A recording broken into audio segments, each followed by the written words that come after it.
Hello everyone, good morning, welcome to my new vlog. તો નાહી ધોઈને મસ્ત રેડી થઈ ગયા છે. જલ્દી હવે રૂહી માટે નાસ્તો બનાવી દઈએ. મોડું થઈ ગયું છે ગાઈસ, આજે તો 7 વાગી ગયા છે. મોડું થઈ ગયું એટલે આજે કંઈ નાસ્તો બનાવ્યો નથી, એટલે મેં થોડા ફ્રૂટ, થોડો ચેવડો, થોડો સૂકો મેવો એમ કરીને રૂહીને ડબ્બો ભરી આપ્યો છે.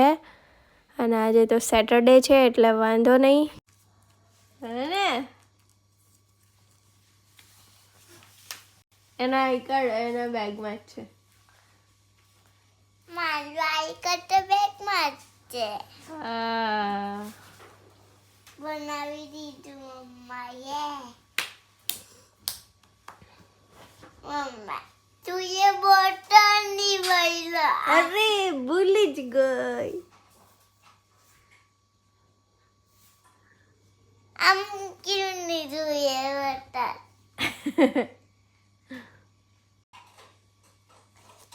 રોડ આવજો.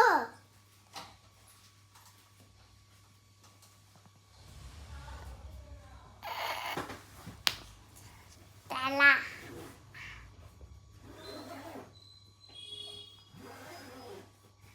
By bye. Bye bye. Lunch lunch box અંદર જ છે, ખાઈ લેવા. ખાઈ લેજે. આજે તો નવું સ્વેટર પહેર્યું, કાલે આપણે લાવેલા એ હા ને રૂહી? કેટલું મસ્ત મમ્મા. કેટલું મસ્ત રૂહીનું નવું સ્વેટર. તો ગાઈસ કાલે ટિબેટિયન માર્કેટ ગયેલા હતા ને ત્યાંથી રૂહી માટે લાવ્યા છે. મસ્ત છે, ગરમ ગરમ એકદમ. રૂહી મેડમ ગયા સ્કૂલ અને હું જમવા બેસી ગઈ છું. વાગી ગયા છે 10. તો આજે છે વટાણાનું શાક, કચુંબર અને સાથે રોટલી. આવી ગયું રૂહુ. ઊભી રે. કરો શું કાઢો?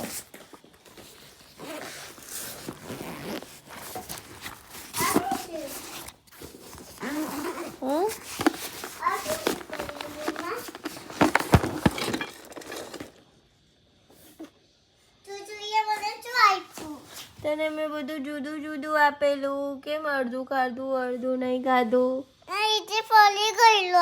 આ પડી ગયેલું નીચે. હા હાથું છે. કઈ નહીં, રાહ દે એને ફેંકી દઈએ, બીજું આપું તને. હા પડી ગયેલું ને એટલે ગંદુ થઈ અને ગયું. આ તો તું એ શું ખાધું તો પછી નીચે પડી ગયેલું? તો બધું નીચે પડી ગયેલું તો રહેવા દો, આ મેં તને બીજું આપું. હા અને આમાં ડબ્બામાં. સારું, તું જા, પહેલાં શૂઝ કાઢી દો, જા. તો આજે ગાઈસ રૂહીનો ડબ્બો પડી ગયો હતો કે છે કે કંઈ નહીં ખાધું, બધું પડી ગયેલું. તો આજે મેં એને દાડમ આપ્યું હતું અને ચેવડો આપેલો હતો. તો મેડમ કે જ ખાવું છે એટલે એને દાડમ. મને ફ્લૂટ આપેલું મને. હા, એને દાડમ કહેવાય દીકરા. તો આ દાડમ એને સમારી આપું એટલે ખાઈ લે મારું દીકરું. તો શાક રોટલી ક્યારે ખાશે તું? પછી ખાવા. પહેલાં શાક રોટલી જ ખાઈ લે ને. ના સારું, જાઓ બેસો, મેં કરી આપું છું. અને બેઠી મમ્મા. ઓકે.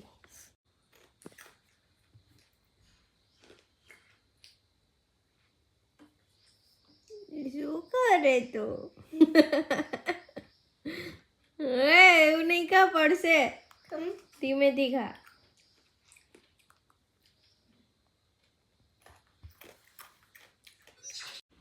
દાડમ ખાઈને મેડમ ઓરેન્જ ખાવા લાગી ગયા છે. એમ તો અમારી રૂહી છે ને બધા ફ્રૂટ ખાઈ લે છે કે રૂહી?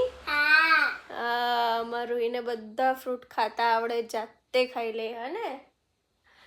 અને શાક રોટલી પણ ખાઈ લે જાતે જ કે. શું કે? એક બોટેલું છે. એક બચ્યું છે, ખાઈ લો તો. તો ગાઈસ હું આવી ગઈ છું રૂમમાં. રૂહી મેડમ ખાઈ રહ્યા છે ઓરેન્જ. તો કપડાં ઘડી કરવાના છે અને સાથે પેકિંગ કરી લઉં એમ વિચારું છું. આજે નીકળવાનું છે અમારે ગામ. તો ચંદ્રકાંત આવી જાય એટલે પછી નીકળીએ બપોરે.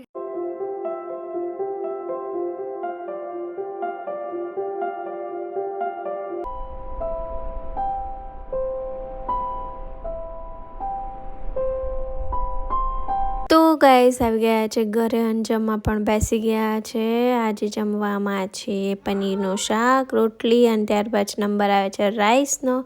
અને જમીને અમે તાપણું કરવા પણ આવી ગયા છે બહાર. તો ચાલો વ્લોગને આજ એન્ડ કરું છું ગાઈસ. વિડીયો ગમ્યો હોય તો લાઈક કરજો, કોમેન્ટ કરજો, સબસ્ક્રાઈબ કરજો. ઓકે ગાઈસ, મળ્યા કાલે નવા વ્લોગના સાથે. આજના માટે આટલું જ. Bye bye.